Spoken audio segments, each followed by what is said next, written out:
За алимэд цогтой тавтамарал 2025 оны 11 сарын 2-ны орой мэндийг хүргэе. За өнөөдөр болохоор та хэддэд болгох нэг сонинтой юу гэхээр манай алимэд цог маань ээж болох аялал гэдэг нэг хөөрхөн шинэ булантай болсон байгаа. За энэ булангаа болохоор 7 хоногт нэг удаа нэг дугаар оруулаад явахаар болсон. За ер нь бол ямар зорилготойг та хэд маань бас ойлгож байгаах. Удахгүй надтай ажиллах ээж болох байгаа, маам болох байгаа хүмүүстэй зориулаад ийм чөлөөтэй ярилцаал ер нь одоо хоорондоо мэддэг зөвлөгөө мэдээлэлээ өгөөл ингээд гоё чөлөөтэй ярилцах зорилттой юм болон нээсэн. Жирэмсний 3-аас 6-7 хоногтод таны биед гарах өөрчлөлтүүд болон за ураг одоо хэрхэн өөрчлөгддөг талаар. За ер нь бол 3 дахь 7 хоногт болохоор үр тогтсон үндгээс умаан хананд бэхлэгдэж үр хөврөл үүсдэг юм байна. Тэгэхээр 3 дахь 7 хоногоос бол ер нь үүсдэг юм байна. Энэ жижигхэн үр хөврөл ердөө 0.1 мм орчим харагдахгүй жижигхэн. Гэхдээ тэр дотор таны хүүхдийн бүх мэдээлэл за тухайлах юм бол хүйс, нүдний өнгө, өсний бүтэц хүртэл хадгалагдсан байдаг гинэ. Би ихтэй энэ талаар нэг сонсч ирсэн. Яг нөгөө хоёр одоо өндгөө нийлээд ингээд үр тогтонгууд хамгийн эхлээд хүүхдийн хүйс нь тодорхойлогддог гинэ. Эрэгтэй хүүхдөө, эмэгтэй хүүхдөө гэдэг нь хамгийн эхлээд бүрэлддэг гэж би сонсч ирсэн. Энэ үед таны бие жирэмсэн боллоо гэдгийг анзаарахгүй ч дотроо шинэ амьдралыг хүлээж авч эхэлсэн байдгаа гэж байна. За тэгвэл 4 дахь 7 хоногт нь яадаг вэ гэхээр үр хөврөл умаан хананд бүрэн бэхлэгдэж эхийн биед одоо жирэмсний даавар ялгарч эхэлдэг. За энэ даавар нь л одоо жирэмсний тестийг 2 зураастаа болгодог шалтгаан гинэ. Тэр 4 дахь 7 хоногоос бол нөгөө тестээр үзэхэд гарч ирдэг байна. За хүүхдийн зүрхний анхны хэлбэлзэл энэ үед бүрэлдэж эхэлнэ. За эхийн биед сэтгэл санааны хэлбэлзэл, нойр ихтэх, дотор мухарах шинж тэмдгүүд мэдэгдэж эхэлнэ. За тэгвэл 5 дахь 7 хоногт нь юу болдог вэ гэхээр хүүхдийн зүрх анх удаа цохилж эхэлдэг вэ гинэ. Нуруу, тарих, мэдрэлийн системийн анхан шатны бүтэц үүсч амьдралын эхний хэмнэлүүд бий болж эхэлдэг гэж байна. За энэ бол хамгийн эмзэг үе. За ураг альва эм согтууруулах хундаа тамхи химийн бодист маш мэдрэмтгий байдгаа гэж байна.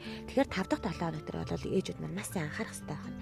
За 6 дахь 7 хоногт яадаг вэ гэхээр ураг одоо жижигхэн одоо ийм хэмжээтэй байгаа. За тэгээд толгой нурууны хэлбэр гарч эхэлж гар хөлийн их үүсвэрүүд одоо бий болж байгаа юм байна. За түүний зүрх тогтмол цохилж цусны эргэлт эхэлж байна. За тэгээд эхийн хувьд болохоор энэ үед ядрах, дотор мухаарах, хөх эмзэглэх, шээс ойр ойрхон хүрэх шинжүүд бол илүү их илэрдгээ гэсэн байна. Тэгэхээр та эдэд маань бас ямар өөрчлөлт орж ийн. Би болохоор яг нөгөө жирэмсний эхний үе дээр байгаа болохоор яг л одоо энэ дээр гарч байгаа бүх мэдээлэлүүд дээр яг тохиолдоод байгаа юм зүйлүүд байгаа байхгүй. Тэгэхээр та эд маань бас юу гэж бодож ийн доор комент хэсэгт сэтгэгдэл бичээд үлдээгээд өгөөрэй.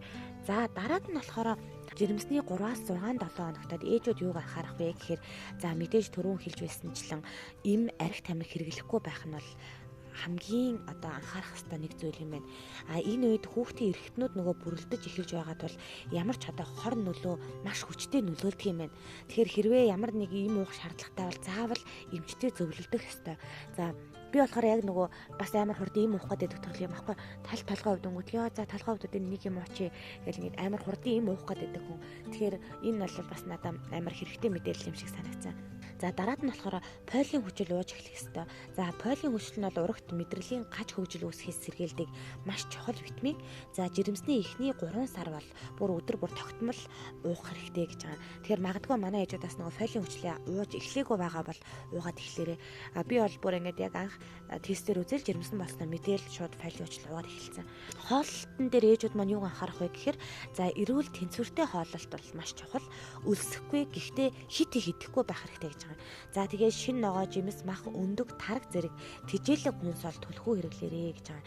Дотор муухарах үед баг багаар олон удаа идэж бай гэж байна. За тэгэхээр энэ дээр бол над дээр гарч байгаа зүйл нь бол би бүр ингээд амар хүлсэд амар их ямар ч ёстой нөгөө энэ дээр тийм тэнцвэргүй ингээд өрдөөсөө л үлсэх тааландаа идээд байгаа байхгүй. Тэгэхээр энийг бас жоохон анхаарах хэрэгтэй мөлий. Ялангуяа нөгөө оройдоо бол тараг юм уу одоо жимс идэх ёстой юм шиг байна. Гэтэ би бол нөгөө аппетита дарч чадахгүй ингээд угаасаа махан дуртай болохоор мах амар хэрэглээд байгаа байхгүй. За тэгээд амралт болон тайван байдал чухлаа гэж байгаа. За эхийн стресс, даавар, урагт нөлөөлдөг учраас аль болох тайван орчныг бий болов, нойр сайн авч өдөрт баг зэрэг одоо дасгал хийвэл бас сайн гэж хэлээ ээжүүдээ. За дараад нь болохоор шингэн юм сайн угаарай гэж байгаа. Цусны эргэлт нэмэгдэж байгаа тул өдөрт дор хаяж 1.5-аас 2 литр ус уух хэрэгтэй. Гэхдээ шөнө унтахын өмнө баг уух нь шээс ойрхон хүрэхийг бол багасгадаг гэж байгаа. Угаасаа жирэмсний эхний сар дээр шигээ сугаас амар ойрхон хүрээд идэг штэ. Би бас нэг хэсэг амар гişээгээд харна. Тэрэндээ жоохон түүртээд уух юмаа жоохон багасгацсан чинь бас болохгүй юм байл шүү ээжүүдээ. Хяналтандаа орохдоо ер нь бол бэлтгэх ёстой маань.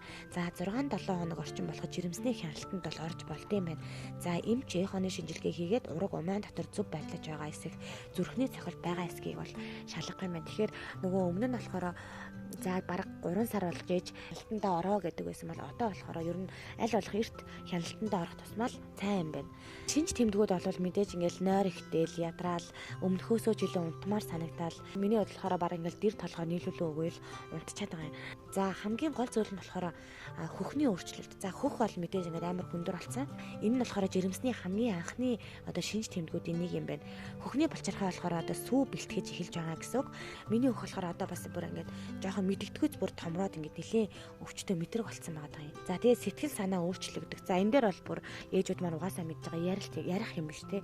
Уйлмаар юм шиг өстой нөгөө дуулмаар юм шиг бүр ингээд сэтгэл санаа бол бүр ингээд 360 градус өөрчлөгдөд байгаа шүү дээ. За би бол бүр ингээд зүгээр ажаас нэг гинт уйлн бүр миний сэтгэл санаа бүр авах юмгүй байсан. Та хэд маань бас ямар өөрчлөлт орж ийн бас тэрийгээ бас манай алимэд цогта хуваалцаарай.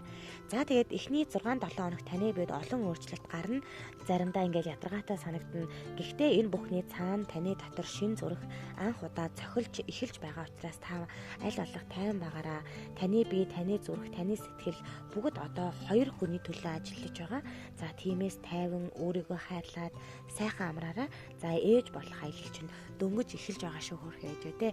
За ингээд өнөөдрийн дугаартай хамт байсан та хэдтэй баярлалаа. Жирэмсний эхний 3-6 7 хоногийн талаарх одоо мэдээллийг та бүхэндээ өгөхийг зорилоо.